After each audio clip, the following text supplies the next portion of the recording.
বাংলা সিনেমার ইন্ডাস্ট্রিতে বহু বছর ধরে কাজ করছেন অঞ্জনা বসু।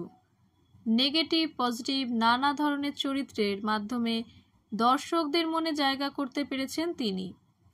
অঞ্জনা বসু মানে দাপুটে গম্ভীর কোনো চরিত্র, ছোট পর্দা হোক বা বড় পর্দা, অধিকাংশ সময়ই দর্শক তাকে আভিজাত্যপূর্ণ, গম্ভীর বা ব্যক্তিত্বময়ী কোনো চরিত্রে দেখেছেন। কিন্তু জানেন কি, এহেন অভিনেত্রীকেও একাধিকবার কুপ্রস্তাব দেওয়া হয়েছে। অভিনেত্রীকে দেওয়া হয়েছিল রাত কাটানোর অফারও। একাধিক কুপ্রস্তাব এসেছিল, যা নিয়ে মুখ খুললেন অঞ্জনা বসু। সম্প্রতি একটি সংবাদ মাধ্যমকে দেওয়া সাক্ষাৎকারে অভিনেত্রী টলিউডে কাজ করতে এসে কুপ্রস্তাব প্রসঙ্গে মুখ খোলেন। একটি ঘটনার স্মৃতি হাতড়ে বলেন, রামকৃষ্ণ ও সারদা সিরিয়ালে যখন সুযোগ পাই, কাজ পাকা হওয়ার পর ওই ধারাবাহিকের এক্সিকিউটিভ প্রযোজক আমায় ফোন করেছিলেন। তিনি বলেছিলেন তার সঙ্গে রাত না কাটালে আমি নাকি সেই ধারাবাহিক থেকে বাদ পড়ব। যদিও অভিনেত্রী সাফ জানিয়েছিলেন যে তিনি এমন কাজ করতে পারবেন না, প্রয়োজনে তারা তাকে বাদ দিতে পারেন। যদিও শেষে তেমন কিছু ঘটেনি। সেই ধারাবাহিকের জন্য তাকে পরিচালক নির্বাচন করেছিলেন। তবে শুটিং করতে গিয়ে খানিক আতঙ্কে থাকতেন অঞ্জনা বসু। সেই স্মৃতি হাতড়ে বলেন, ওকে ফোনে জবাব দেওয়ার পর গোটা রাত ছেলেকে জড়িয়ে কেঁদেছিলাম। ওই লোকটার ভয়ে গ্রিন রুমে সারাক্ষণ দরজা বন্ধ করে থাকতাম। ওর কোনো কাজ আমি করিনি, তবে অনেক পর কারোর সঙ্গে রাত না কাটিয়ে যে টলিউডে কাজ করা যায় সেটা বোঝাতে ওর একটি বিজ্ঞাপনে দ্বিগুণ টাকা নিয়ে কাজ করেছিলাম।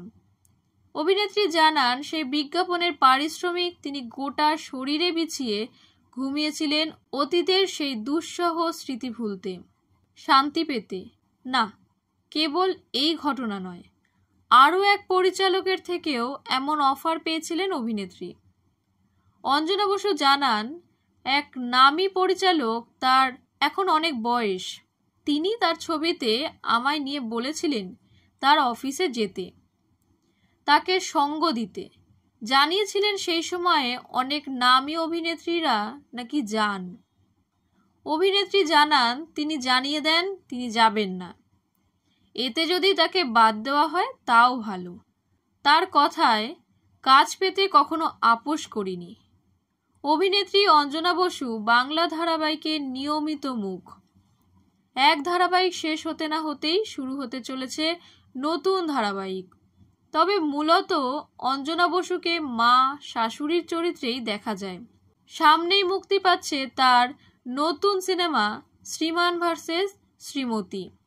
এই ছবিতে সুপারস্টার মিঠুন চক্রবর্তীর সঙ্গে কাজ করতে পেরে বেজায় খুশি অভিনেত্রী অঞ্জনা। এক সাক্ষাৎকারে এদিন ছোটবেলার স্মৃতিচারণ করলেন অঞ্জনা বসু। অভিনেত্রীকে প্রশ্ন করা হয়েছিল তিনি কি ছোট থেকে অভিনেত্রী হওয়ার স্বপ্ন দেখতেন। উত্তরে অঞ্জনা মুচকি হেসে বলেন, একটা মজার গল্প বলি। এর আগে এই কথা কাউকেই বলিনি। আমি ছোট থেকেই ভাবতাম অভিনেত্রী হব, আর অভিনেত্রীদের মতো সাক্ষাৎকার দেব। আমি তখন স্কুলের ছাত্রী। অনেক সময় বিভিন্ন পত্রপত্রিকায় পড়তাম নায়িকাদের সাক্ষাৎকার। বড় হয়ে নায়িকা হয়ে আমাকেও সাক্ষাৎকার দিতে হবে, তাই নিজেকে তৈরি করার জন্য আমি নিজেই প্রশ্ন তৈরি করে উত্তর লিখেছিলাম। সেই সাক্ষাৎকার এতটা বড় হয়েছিল যে ডায়েরির পাতার পর পাতা ভরে গিয়েছিল। সাক্ষাৎকার নিলেই তো হলো না, পড়াতেও তো হবে। প্রায় জোর করে আমার এক দাদাকে বললাম, আমার সাক্ষাৎকার লিখেছি, পড়ে দেখো। সে কিছুই বুঝতে পারেনি এটি আমি কি করেছি, পাত্তাই দেয়নি। তবে এইসব আমায় দমাতে পারেনি। আমি যত্ন করে সেটা রেখে দিয়েছিলাম।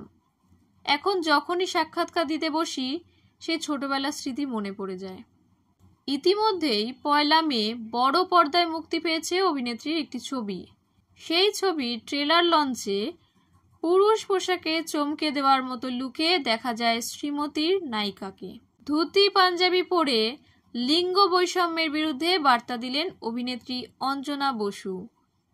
শ্রীমান ভার্সেস শ্রীমতীর ট্রেলার লঞ্চ অনুষ্ঠানে সকলকে চমকে দিলেন অভিনেত্রী অঞ্জনা বসু।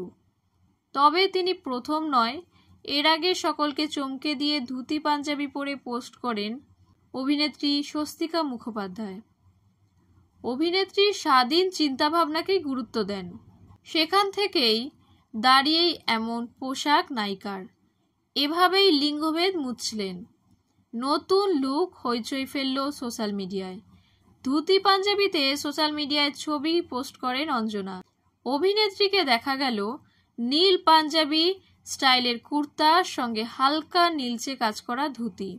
অভিনেত্রীর এই সাজ তার বয়সকে অনেক গুণ কমিয়ে দিয়েছে।